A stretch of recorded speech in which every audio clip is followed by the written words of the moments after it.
Palaisipan ba tayo dapat nagsisimula? Baby, pakiusap. Kung magpapakilala sana, para bang idaan mo lahat sa hawa. Naligaw lang sa dinami-dami ng mga pasikot-sikot sa iyong katawan. Sana lang ay magpadaan. Nabulag sa iyong mga kurbada, nabudol sa mga usapang walang kontrata. Harutan hanggang sa abutan ng umaga. Walang sagot sa katanungan, tayo nga ba aruy? Kung ayaw masaktan, wag nang umasa. Nagbabaka sakali na lang na tsumamba. Mga dasal sa may kapal, sana gumana. Kaso madalas sila ni Satanas sa magkakutsaba. Matagal ko na tong pinapanalangin na ika'y tuluyang mapaibig sa'kin. Ngunit ako'y parang dagan, di na kitang nanlawin. Pinaglaruan tapos pinakawalan rin.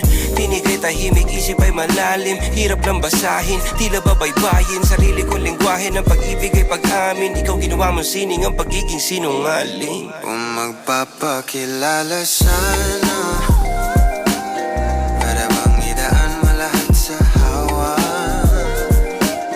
Naligaw lang sa dinami-dami ng mga pasikot-sikot sa iyong katawan. Sana lang ay magpadaan.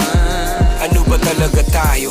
Para lang klaro, kailangan ko malaman kung mahal mo pa ba ako. Naglalaro ka lang ba o nananarantado? Kasi nakita ko kahapon may kasama kang bago. Ayoko nang umasa sa mga usapang malabo. Parang gamo-gamong nadarang at napaso. Nadala at mas lalo lang nawala at naglaho ang mga balak at plano. Nagmukha pa akong gago kaya walang mga pangako. Puro para-paraan, laging telebabad kahit walang tawagan. Araw-araw normalan kasi para pa saan ang mga sumpaan kung wala namang karapatan. Ibig ko maliwanagan, huwag mo sanang diliman. Kapaan parang magkasintahan sa sinihan. Matinding palaisipan, sa dami ng pasikot-sikot nagkakasalisihan. Kung magpapakilala sana, para bang idaan mo lahat sa hawa.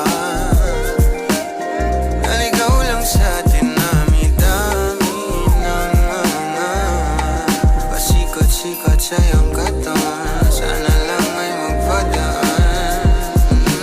Oras at konting espasyo lang ang kailangan nating dalawa sa ngayon. Ngunit parang di naman to hadlang. Malapit na tayo sa kalawakan.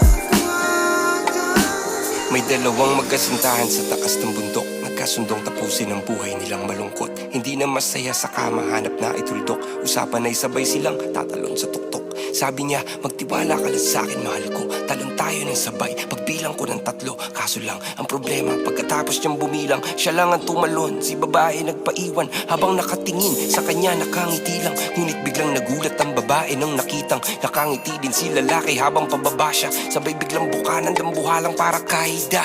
Ngayon sino mas taksil sa dalawa? Sino ang mas tuso? Sino ang mas tanga talaga? Yung lalaki ba na may dalang backup plano? Yung babae na wala siyang balak backupan?